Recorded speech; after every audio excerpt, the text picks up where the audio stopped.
Welcome to the Imagine What's Possible podcast. In each episode of Imagine What's Possible, we talk to experts here at Flint Hill who share their knowledge and practical insights on what you can be doing right now to actively support your child's educational journey. I'm your host today, Andrew Kane, Associate Director of College Advising at Flint Hill School. I have almost 20 years of experience in college admissions, and prior to coming to Flint Hill, I worked at Georgetown University in the Office of Undergraduate Admissions.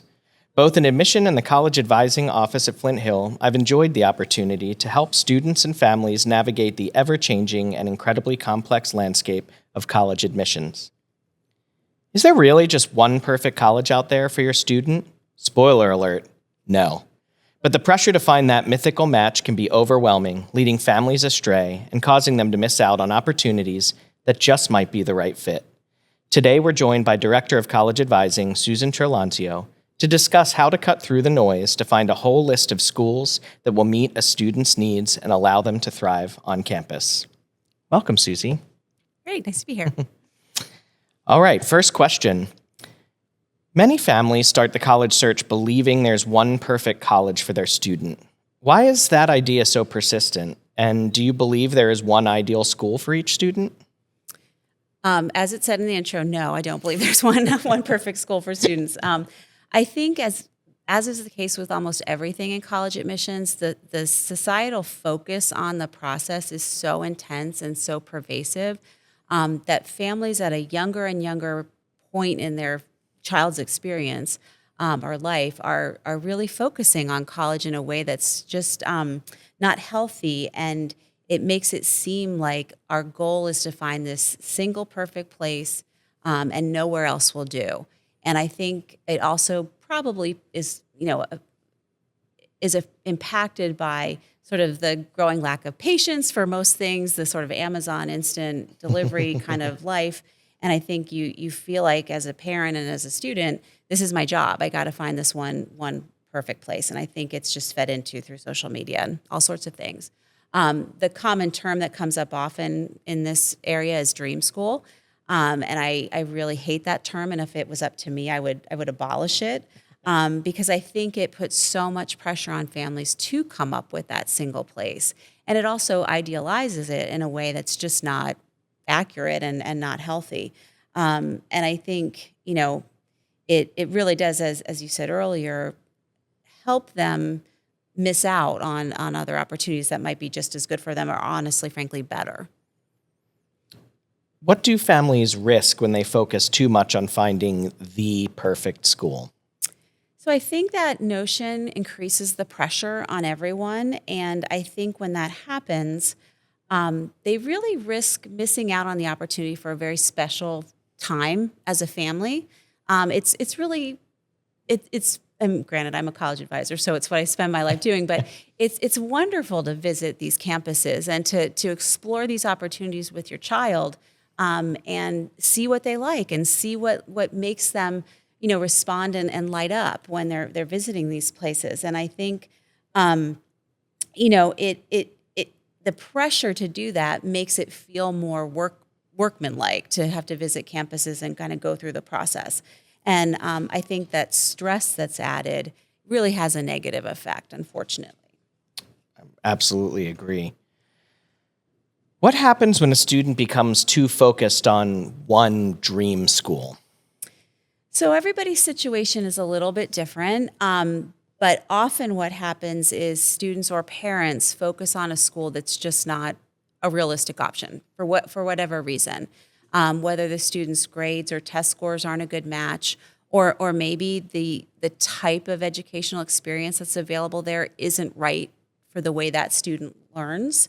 And yet when they get hyper-focused on a specific school, everything else is kind of less than.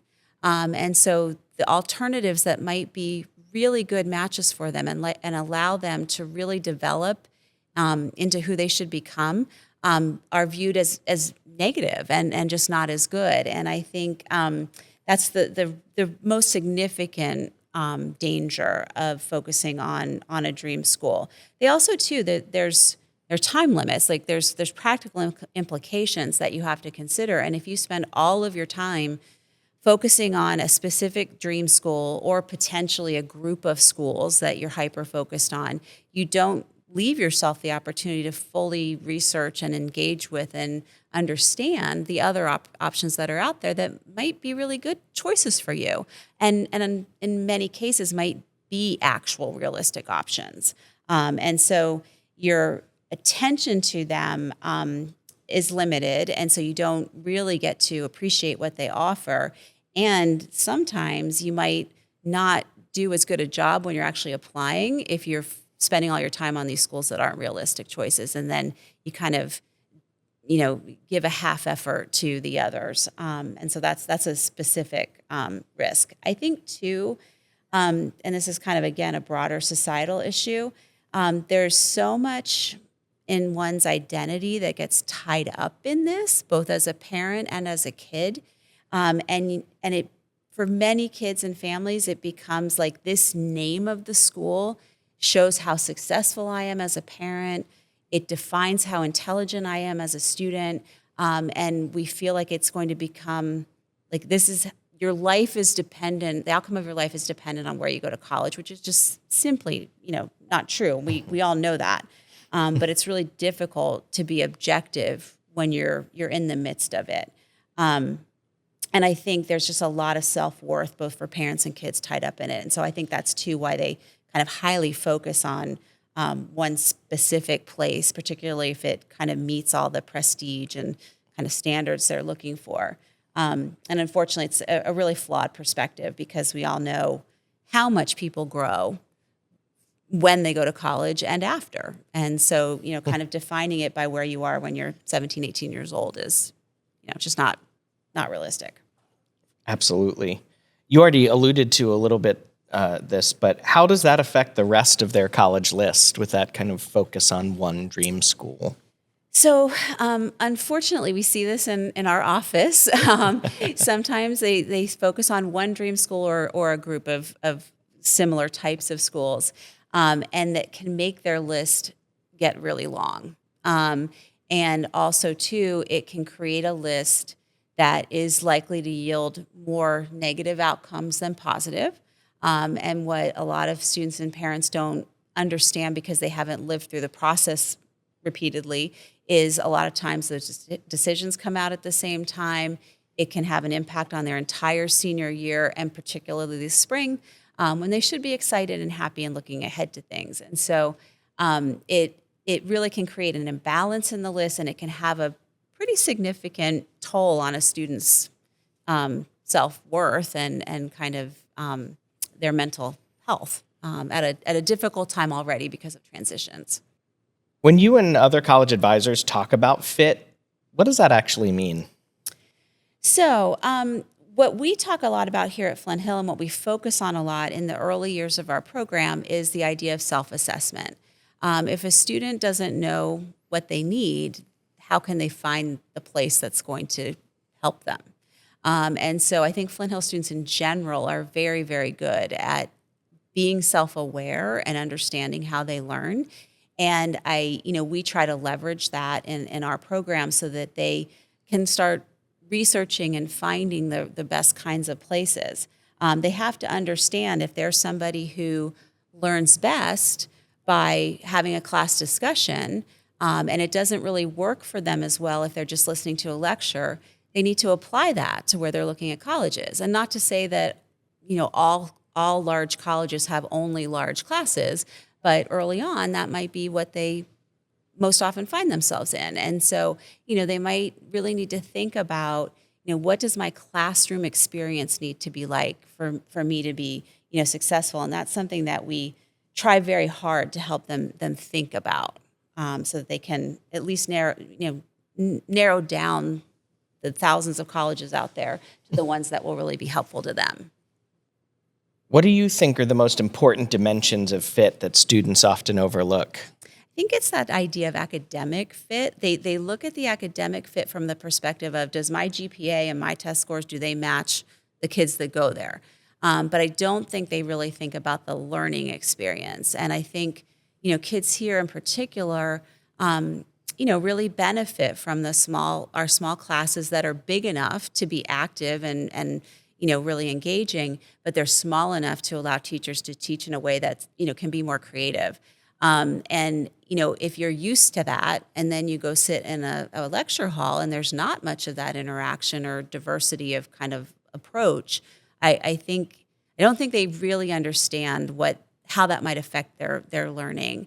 I think that kids in general also sort of romanticize the college experience. They see it in the fall, especially every Saturday morning on TV. They want that big game day experience because they like the idea of that close-knit community and school spirit, and those are wonderful things and really can affect your classroom or your college experience. But it just kind of goes back to, if you're not in the place that will allow you to learn right, it's not going to be the best experience for you overall.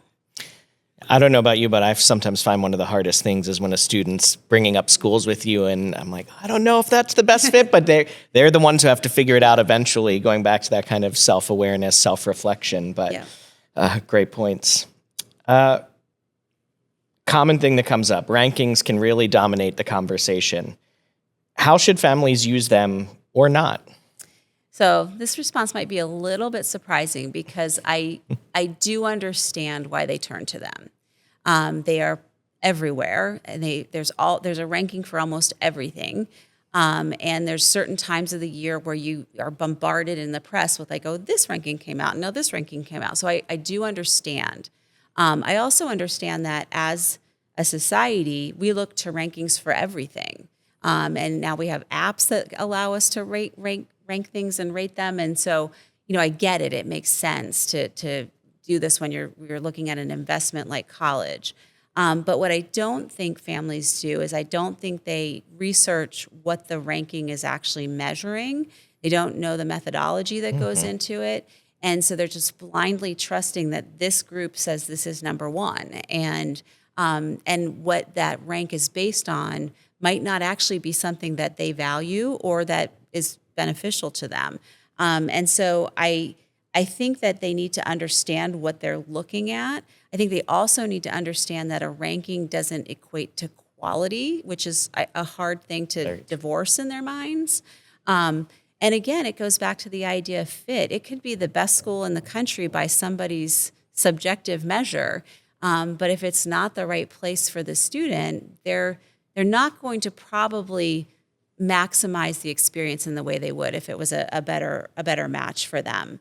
The other thing too that I feel like is becoming a little more common is it's not just a general ranking. It's often this is the best school for this thing I want to study. And a really high percentage of kids change their mind about what they want to study when they get to college. And so if you're basing the entire search on this very narrow thing, again, the kid could find themselves at a place that doesn't suit them a year in. So, with that in mind, what are better questions students should ask about a college? I think they have to ask about support services. And by that, I don't necessarily mean when they're in some kind of crisis, but do they have a great orientation program that's going to help them make that transition, that will help them understand the expectations, allow them to kind of make some social connections before they really get started? In our world today, do they have a strong career advising program? When does it start? Can you engage with somebody in your first year? Especially if you really don't know what you want to do, is there somebody there that can kind of help you narrow down the prospects? I think something I always encourage kids and families to do is to follow schools that they're interested in on social media and follow different offices. Follow the alumni office, follow the student life office, follow residence life. Do they have a student newspaper online? Follow those things so you can really begin to get more of a sense of what it's like to be there and live there.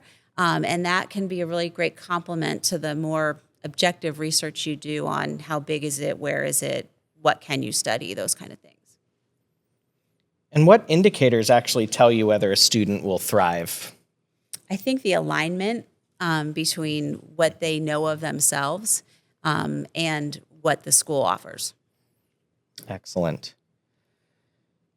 Instead of searching for one perfect college, how should families think about building a list of schools? So I think the most important thing a student and parent can bring to this process is an open mind. And I think, it's natural for people to gravitate towards things that are familiar. And so names that they know are more comfortable, and I get that. It's also a really significant financial investment. And so I understand that families want to make sure it's long-term good for them. But I think too, they do need to use that open-mindedness to truly consider beyond the known. And I think parents in particular, and this is the case for all of us, we have an impression of a place, and it could be 25 years out of date. Yeah. And there are some colleges that have made tremendous strides in what they offer and the kind of experience that they've cultivated, and they have really happy, successful students on campus.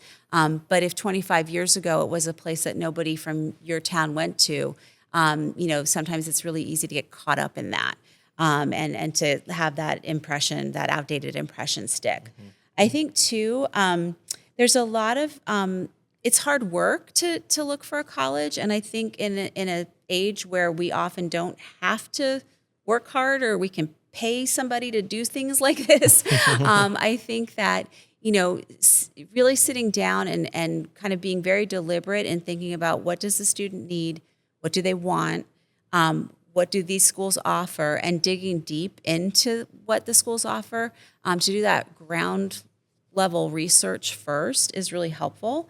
I think too, sometimes the process of building a list seems overwhelming to families because they think they have to explore all of the choices. And I think that's driven in part by looking for the single perfect place. Mm-hmm. But I think it's also just normal not to, the fear of missing out on something. And so I think that's part of it. But families don't need to visit 27 colleges. That is intimidating. It's a lot of time. It's potentially a lot of money.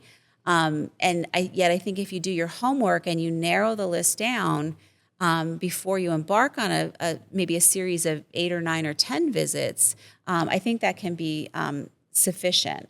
I think something else that is really strange is when a student finds a school that they really like, it checks off all the boxes, and they can actually get in, sometimes it becomes less valuable to them. Mm-hmm, mm-hmm. And yet I look at that as an ideal situation. You found this place that you really like, you see yourself there, you can get in. Seems like a no-brainer.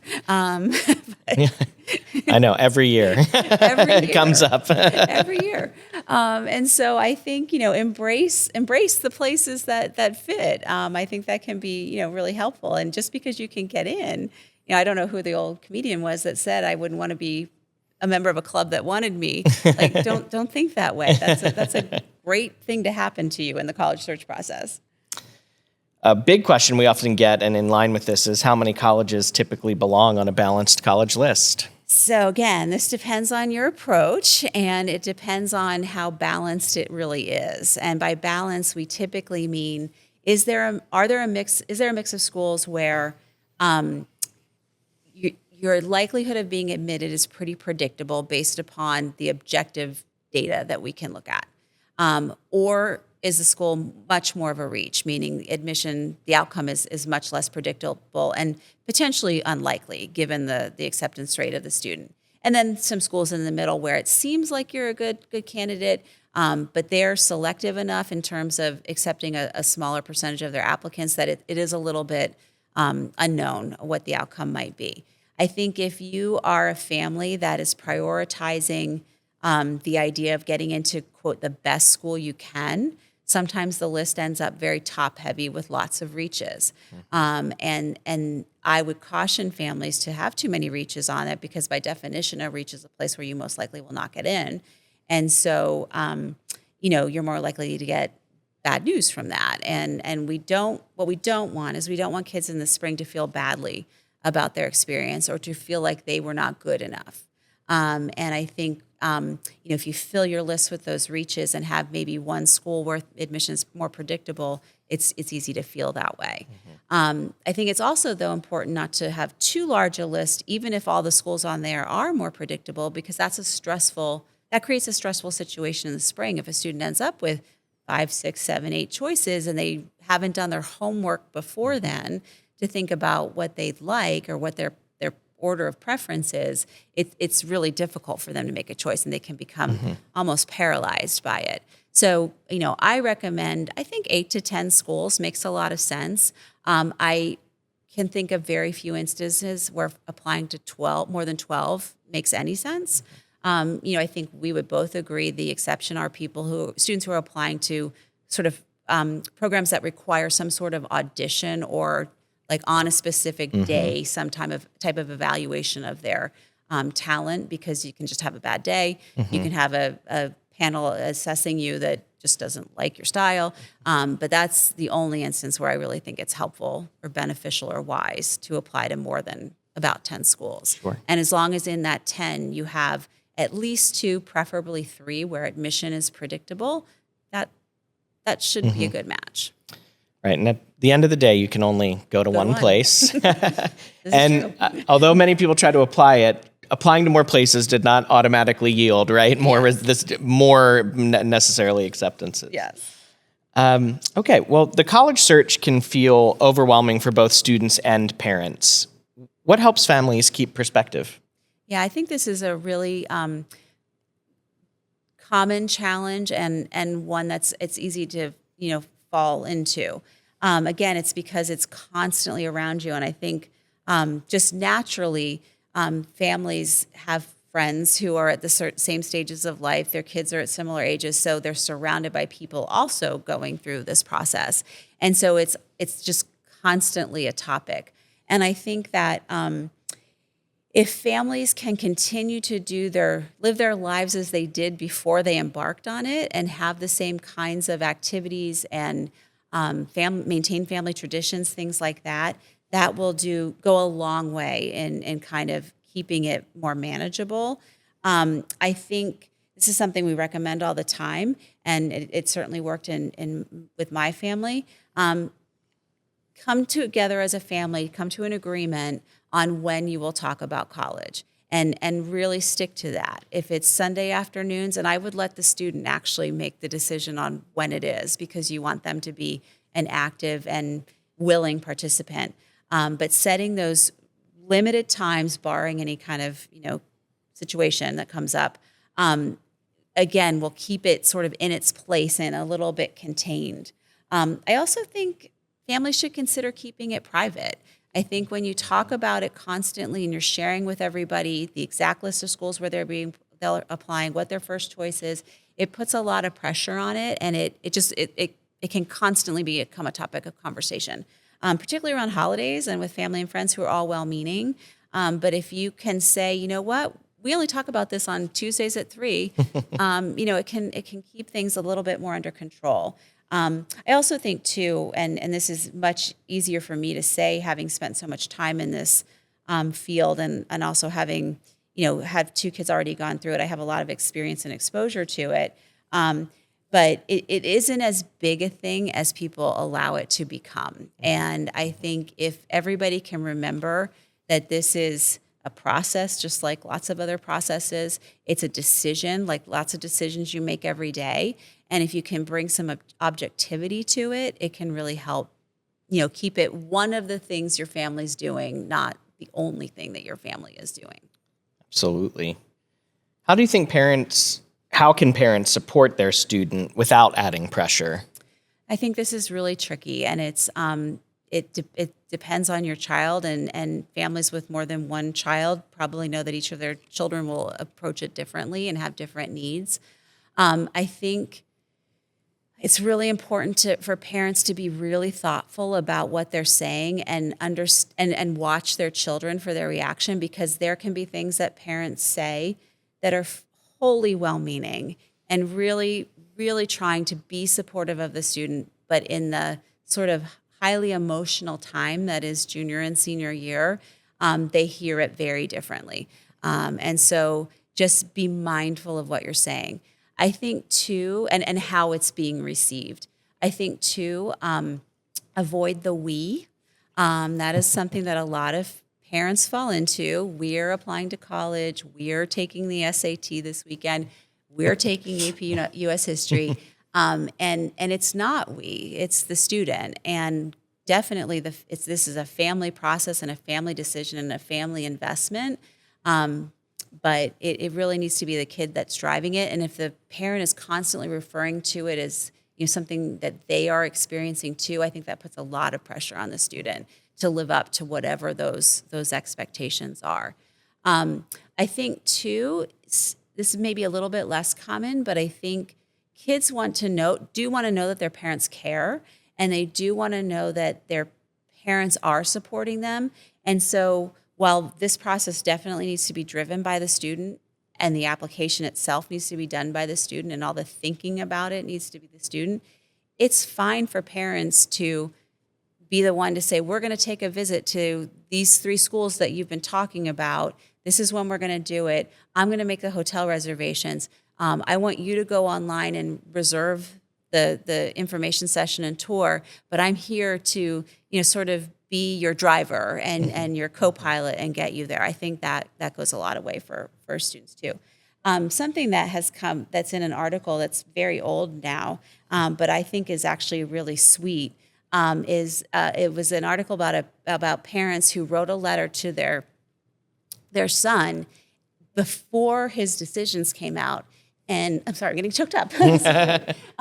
But they gave the letter to him the day before his first decision was supposed to come out. And it told him about how much they loved him and how proud they were of him and how it didn't matter what the outcome was. And I'm sorry, I don't know what's going on with me. But I think if kids know that you love them no matter what happens, I think that goes a long way. Absolutely. Get myself out of that. I mean, you sort of just answered this, but what mindset leads to a healthier college search experience? I think the objectivity does. And I think, it does go back to the idea that there's a single perfect mythical place. And, if that's how you're approaching it, then you can't help but be stressed out by it. Yeah. I think if you can look at it as a decision, an important decision, but it is a decision like everything else we do, I think that can be really useful. Absolutely. And I think that objectivity piece as well, it's not personal, right? Particularly what the colleges are doing. They're looking at things, a decision was made, it does not render everything you've done unimportant or things. And so I think that's a great point. Okay. So if families remember only one thing from this conversation about finding the right college, what should it be? I think it's keeping the student at the center of it. And I understand that is difficult. It's obvious, but it's also difficult because everybody is engaged in this process, and it does become a focal point, particularly in senior year. But I think as long as the student is at the center of it and all the decisions being made are ones that will benefit them and support them in the way that they need to be successful and to thrive, I think that will guide every other decision that they have to make. I think too, kind of along those lines it's not about the name. A name is exciting at times, but the student is living the experience. They're not just wearing the sweatshirt. And so I think, kind of trying to divorce the idea of name and prestige and all that and reminding everybody that it's about the experience that the student's going to have is really important, because if they're at the right place, they're really going to thrive. And, we see that every year, kids who go to places that maybe weren't what they chose or weren't what they initially thought they would choose, or, a place that was not the expected decision. And, it turns out to be the best thing for them, and they really become who you want them to be and really develop themselves in a wonderful way. What does success in the college search really look like? I think kids who can remain true to themselves, so that they end up with, ideally, I would say 2 or 3 really good choices that they have fully engaged with along the way, so they know that they can't make a bad decision from those final ones, I think that's really like a success. And they feel good. I want these, they've all worked hard, whether they have the highest GPA in the class or the lowest GPA in the class. They've all worked hard and invested. Yeah. And they should feel good. And what gives you confidence that students will find places where they can thrive? Again, here specifically, I think our kids really do a very good job of understanding who they are as much as you can at 17, 18 years old. But I really do think that they have been given the skills to kind of look at themselves and evaluate themselves and connect that to what they're going to need at the next step. Wonderful. Well, thank you, Suzy, for your insights and expertise. Thanks. Great to be here.